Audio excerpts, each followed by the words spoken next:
Brought to you by Gouche Live and Paramount Sports Management. Here's Rosey. Good afternoon and happy Tuesday to everybody. Wow, it is a nice day out today again. You know, this could be the first in a long time. I think Robert Wine, the great Robert Wine, one of our favorites at Gouche Productions, Gouche Live, the Rosie's Rant, the Rosen Report, everything we do. He might actually miss his first show in forever today. And if he does, we'll miss you. But he'll probably find a way to get on. Anyways, today's going to be a quick one. The Gouche is joining me. It's just going to be me and the Gouche. I think possibly James Klubine will come up, but more than likely it's going to be Gouche and myself. Let me do a Rosie's Rant right now as we get through another Tuesday. So, guys, I'm going to rant about something that I'm so passionate about, the game of para-ice hockey. It was sled hockey when I played. I had 10 years, 3 Paralympics.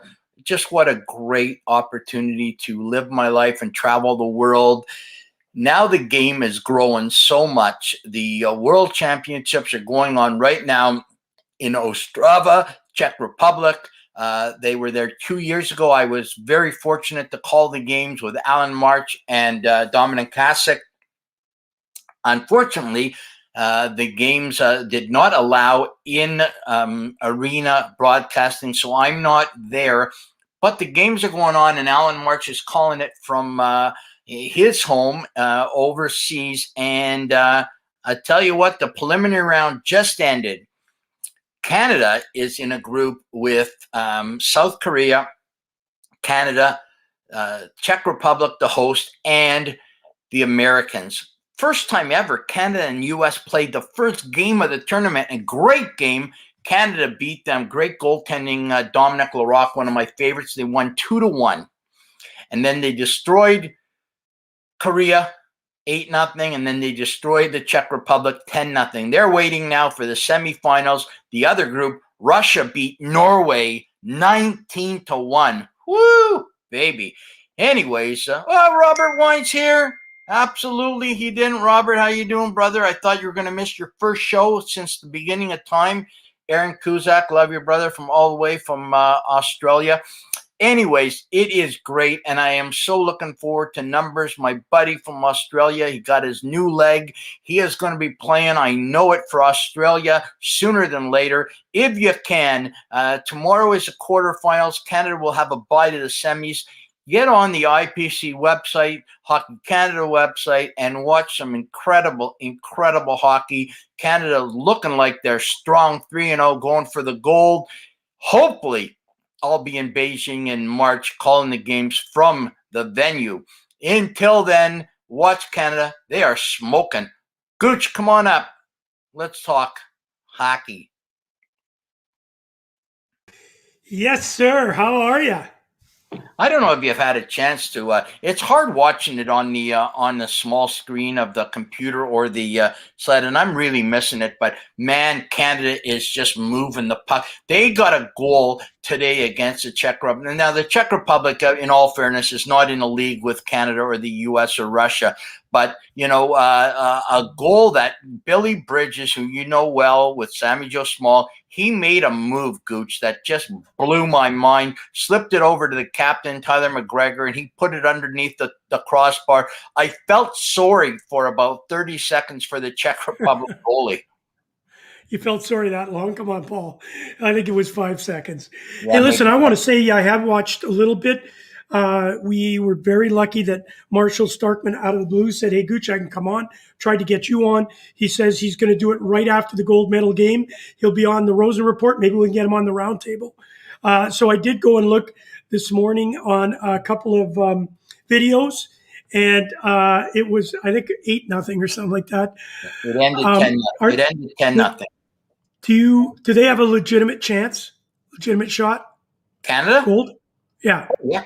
Well, they beat. It's usually the U.S. have been non-stop. They beat U.S. 2-1 in a great game in the preliminary round. They have clinched now first place in their division. U.S. is second. U.S. will cross over and play Russia in the semis. Canada will cross over and play Slovakia in the semis. It'll more than likely be a U.S.-Canada rematch in the gold on Saturday. All right. Maybe it'll be Canada-Russia. Be kind of cool, too. Russia's look good. They beat Norway 19-1 today. Jesus. Hey, listen, Paul, just breaking news just came in. Barzal, $5,000 fine, no suspension. Yeah, we knew he wasn't going to get suspended. And $5,000 to these guys, Gouche, just like $10 to you and me. Well, $10 to you, $3 to me.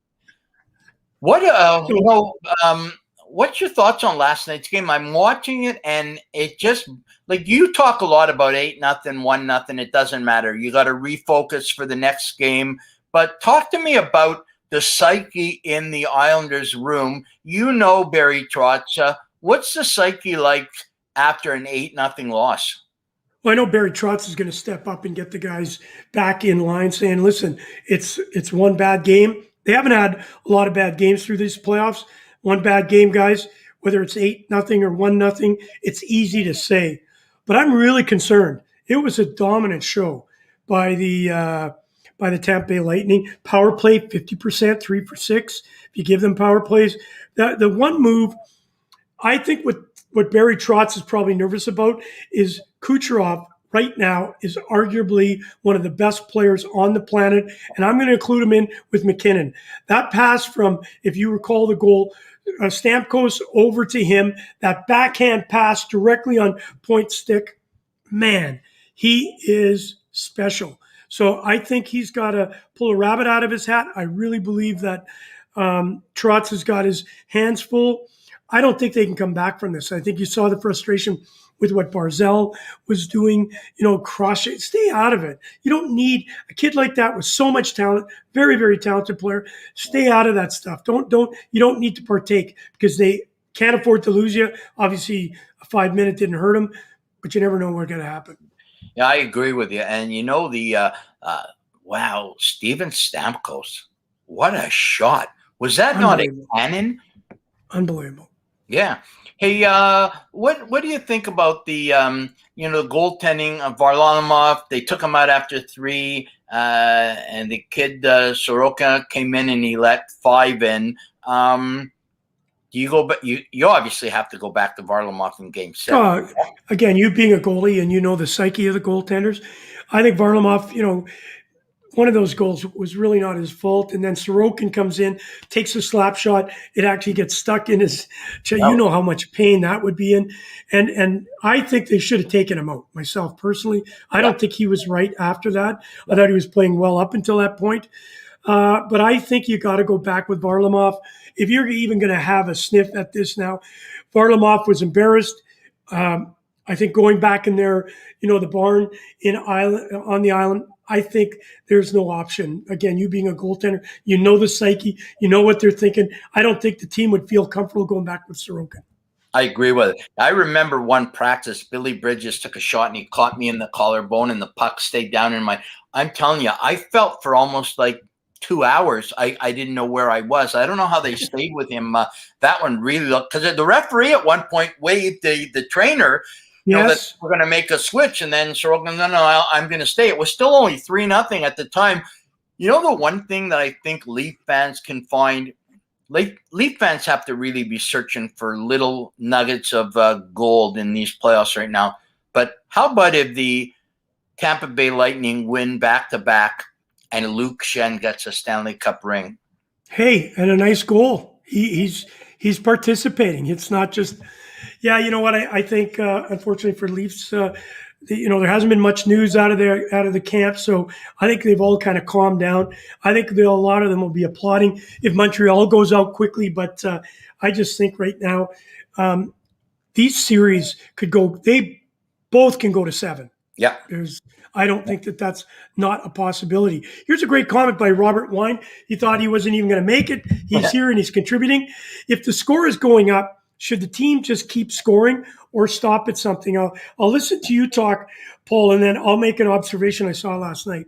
In my opinion, in an Olympics, let's say where it's one game, I think at some point you have to have some sportsmanship. We in Torino were up 12-0 on Italy. And I remember Jeff Snyder saying to the boys at the end of the second, no more goals. We do not need to embarrass the Italians in Italy. That's a different story. In a 4-7, you cannot let up. Okay? For them to keep going, keep going. Now, if you're going to score an 8th or 9th goal, you don't celebrate. You skate away, but you don't give up an opportunity to score a goal because that's only going to give you bad habits. That's my opinion. What's yours? Well, as I played in Germany and as an import, it was all based on numbers for contracts and staying with the fan. And the fans would not accept you not trying. So listen, I've been in games where we've beaten teams 25-0, and you know we weren't celebrating as we were going through it, but you had to perform because that's what they were expecting. They don't care about fairmanship. They want to be able to see that you're going to try. How do you go on a breakaway? What do? Cycle it? Like, you know, I had 3 breakaways in one period. You know, I scored 2 and the guy made a legitimate save on me. You just can't. I think, as you say, too, when you let up, chances of injuries. But what I did see last night was Cooper did put out the 4th line for the power play. I don't think he was, he wasn't putting the brakes on. He was just, okay, hey, even though Stamkos had an opportunity to get a Hattie, and at 1.2, I think they were up maybe 6. I don't know when. Just let me check really quickly. When did Point score? 1, 2, 3. So he scored the 7th goal, right. And they put him out of the power play with Kucherov and Stamkos. The game was well out of hand. It was already 6-0, but they wanted him to try and keep that point streak. But I think something to do with that too is Gouche, is that the Islanders started to get a little cheap, and that's where if I'm Cooper, I'm going, okay, boys, it's 7-0, it's 6-0. Let's just play the rest of this game out. If you're going to start to get stupid, I'm going to put my guys up to score more goals. I'm going to put salt in the wound. What's the critical? You put your coach's hat on now. Critical situation to start Game 6 tomorrow night. In the island. This could be the last game ever at Nassau Coliseum. If they lose, Nassau goes down and they start next year in Brooklyn. I think the ultimate responsibility of that team right now is to go in that first 5 minutes and, unload everything they got. Don't be passive. Don't be, worried about what Tampa Bay is going to bring to the table. You bring everything you've got. It's a one game. That's all they think about. You can't think about Game 6, Game 7. You just think about, it is Game 6. You just think about what you can do in that first 5 minutes and then break it down into 10 and then to 15 and then to 20. Take care of that first before you go out and start thinking, okay, we got pounded 8-0. We got to pay them back. No, just go out. Follow your game plan. We've talked about it. Barry Trotz is a smart coach. He's going to put a game plan together to make sure that they shut down Kucherov and Stamkos. You know how you do that? You don't take dumb penalties. Yeah. You only take penalties that maybe will save a goal. You do not intimidate. You can't intimidate the Tampa Bay Lightning. No. One of my favorite coaches, Jeff Snyder, our coach with the para team, and I keep referring back to it because the Worlds are going on right now, and Canada just became the first team to qualify for the Paralympic Games in Beijing in March of next year, 2022, by ending up in first place in the preliminary round. They're in for sure. Jeff used to always say to us in miles. He put it in miles. So we'd come into the room and he'd go, 15 miles, boys, 8 miles. That's how we left. Just play it. A minute is a mile. Play it a minute at a time. You win a minute, we go to the next minute. We win a mile, we go to the next mile. You can't look too far ahead. And if the Islanders play smart, they could force a 7th game. But I do think if Tampa takes a lead fast in this game, it's going to be over, and they're going to be waiting for either Montreal or for Vegas. There's Robert Wyneup again. You want to read that one?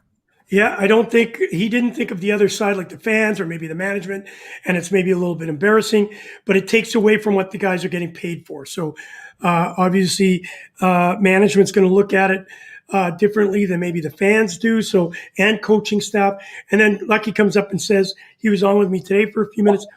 We are overlooking at this. Islanders are done. They're in a barbecue. They're baked. You know what? I'm not going to agree 100%. Again, you've been there. I've been there. Again, it's not the NHL. I'm scared. I think the Tampa Bay Lightning have found that liquid in the bottle, and they are playing as good a hockey as you can expect at the right time. Because we even thought at the beginning of all this, were they even going to have a chance to get into the playoff mode? They're my Stanley Cup favorites right now.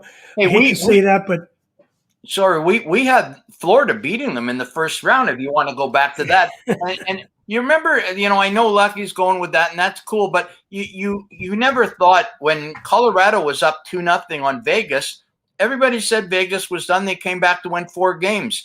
Montreal, they were done at 3-1 against the Leafs. Look what they are now. So I don't think it's over. It's one game. The Islanders did not look good in that 8-0 shellacking, but they can come back and win it just as easy as they lose it. Let's go to what I heard a little while ago. I'm not surprised at all because I actually called this last night when we were talking, the Fanshawe kid, Jordan LaRoche, and yourself and myself, that despite the fact that Robin Leonard played great and the Vegas Golden Knights won that game, which they shouldn't have won, the Canadiens should have won. It could bite the Canadiens in the behind. Marc-Andre Fleury is scheduled to play tonight. Thoughts on that, Gouche? you did say that to me last night. I was surprised, and I said no way. But after listening to the head coach make the statement, I feel that Fleury needed a little bit of a rest because it's a long way to win that Stanley Cup, and he knows he's going to need him down the road. I don't think it was mental fatigue that created that goal. I just think it was maybe a lack of focus, maybe a bad play, bad luck.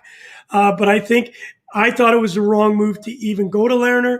Lerner has showed us it was the right move. So I do believe that going back to Fleury is not as dumb as I thought it was at first, because I thought, but the only, and you're a goaltender as a forward. The goal, both they play two different styles, so it means I've got to change my game a little bit when Fleury's in net. He's more of a flopper. He's all over the place. Lerner's more of a unconventional goaltender, and so with those two different styles, you got to play a little bit different, especially the defense. So I'm really kind of wondering why they would go back and forth, but I think he answered that with giving Fleury a little bit of a break.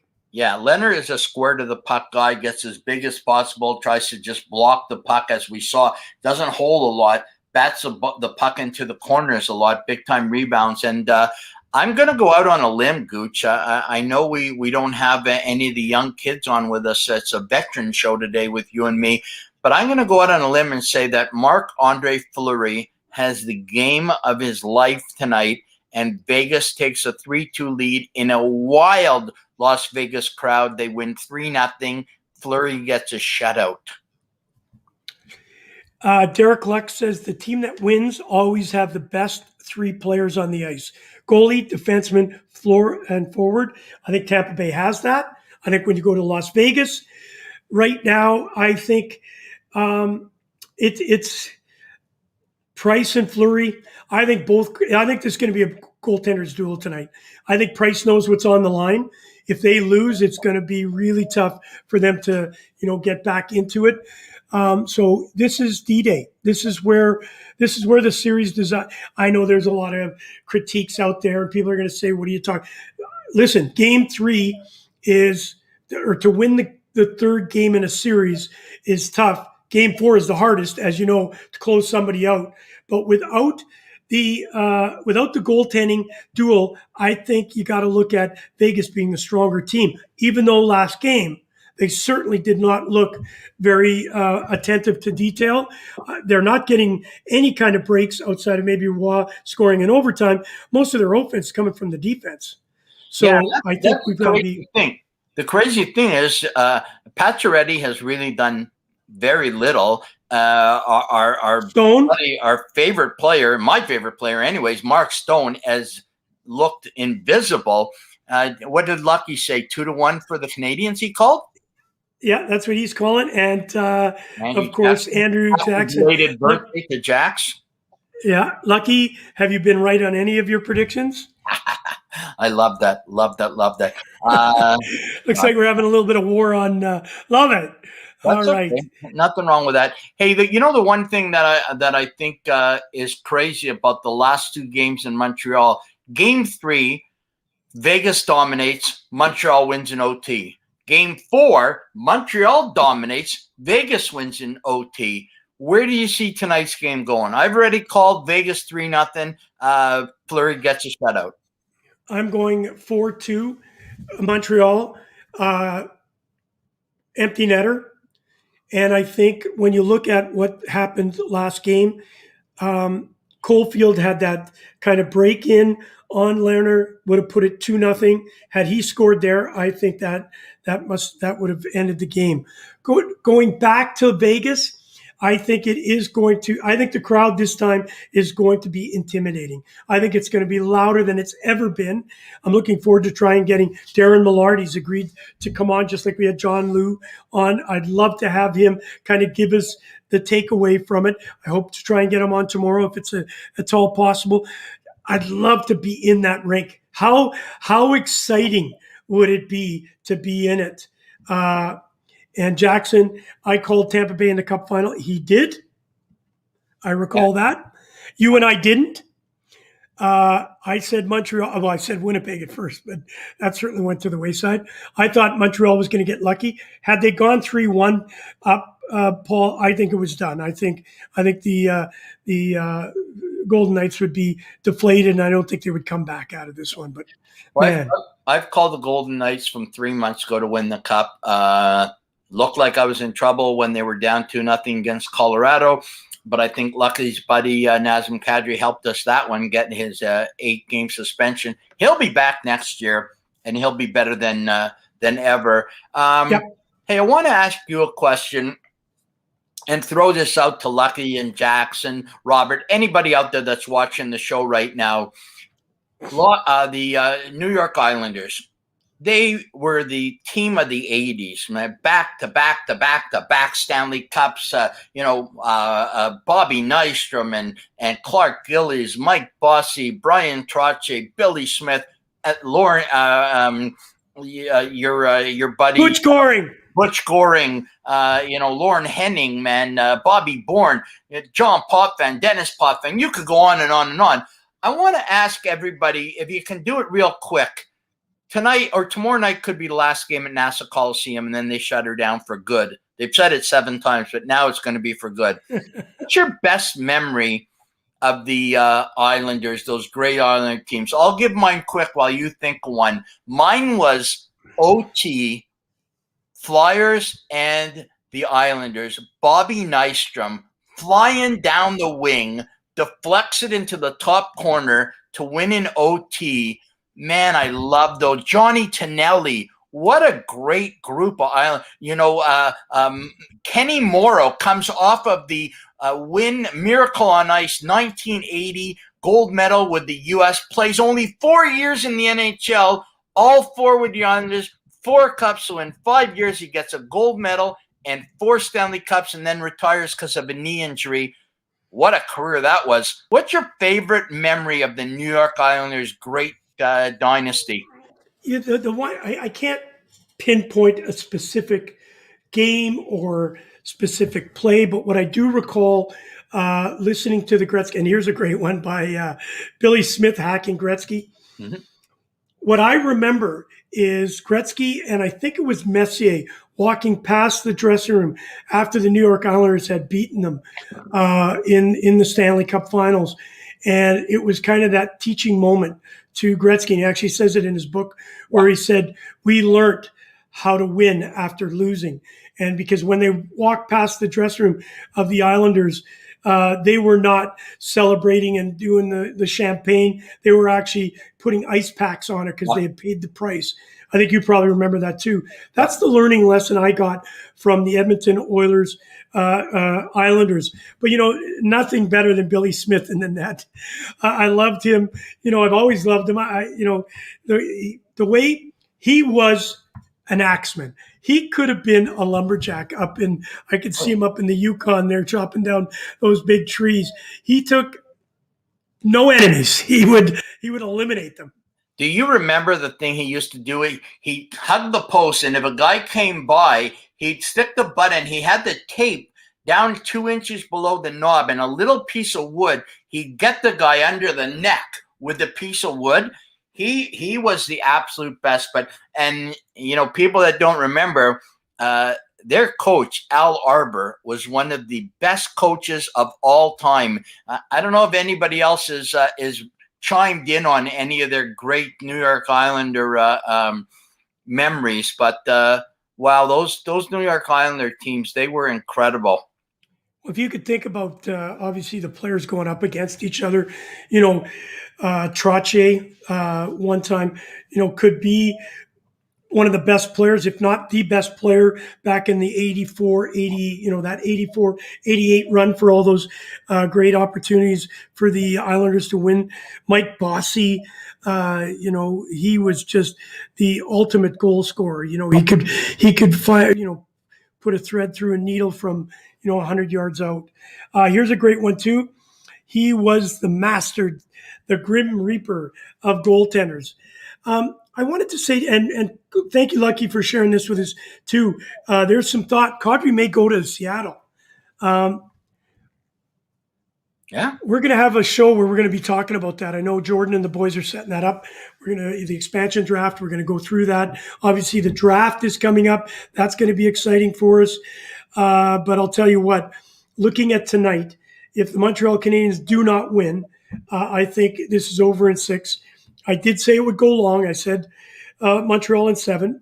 I don't think I'm hoping to be right. 6 is still long. Dude, 6 is still long. 6, 7 games is still long. It's got to go. I know, but, yeah. So, but I think I don't have the feeling for the Islanders. I know the building's going to be raucous.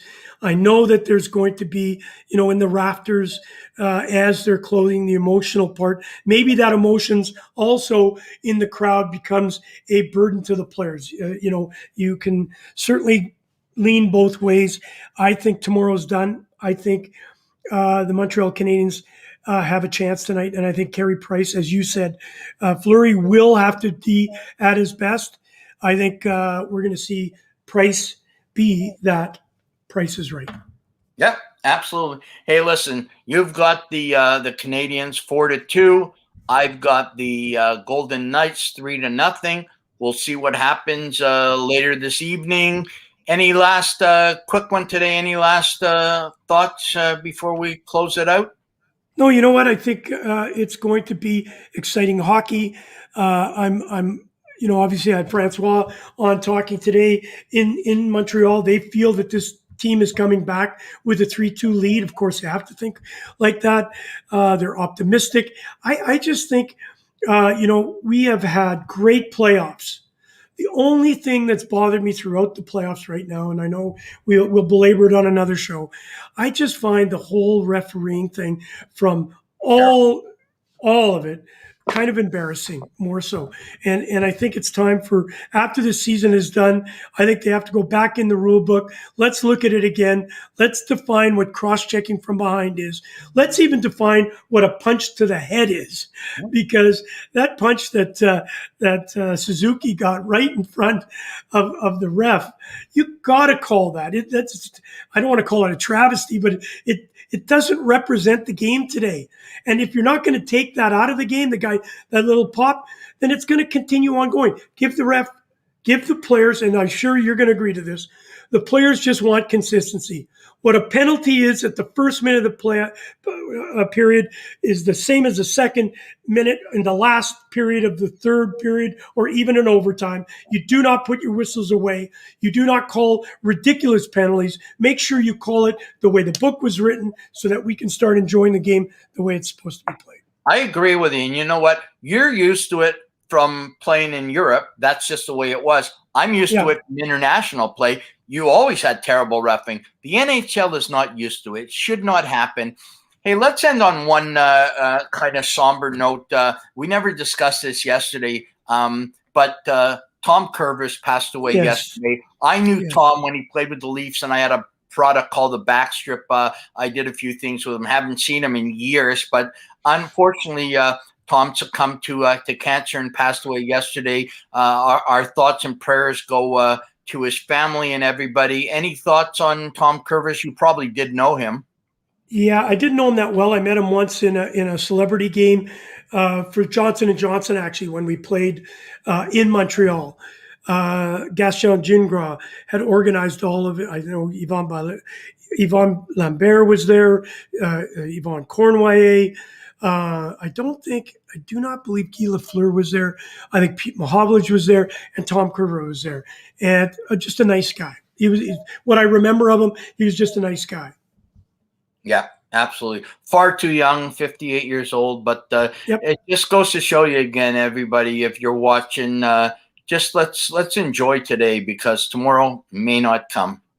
You got it. Hey, Derek Luck, thank you for being on it. Andrew Jackson, love the little back and forth. And of course, Robert Wine, we love you, bud. You have not missed one of our shows since we started this thing. And I think he deserves a trophy. Oh, there's no doubt. If I had one, I'd give it to him. We'll make the Viewer of the Century Award to Robert Wine. Hey, Paul, thank you for having me on. As usual, I look forward to watching the game tonight. I know we'll be back and forth. If you're around and it's the opportunity, I'm going to do a quick overtime. Love you to join us if you're around. Absolutely. Will be 100%. Okay. Thanks, Gouche. Another great one. I love Lucky. Tom Curver's top shelf guy. You are so right, Lucky. 100%. Losing too many good people. Anyways, thanks for watching today. Watch the game tonight. Should be great. The Blue Jays, I do believe I heard a birdie say that George Springer, the $150 million man, may be in the lineup tonight. Watch a bit of that game. But hockey, there's not a lot left. Only 4 teams. It'll wing down to 2 very soon. Watch the game. Have fun. Take care of yourself and take care of others. And God bless. You've been listening to the Rosen Report, sports like never before, with your host, Rosey. Brought to you by Gouche Live and Paramount Sports Management.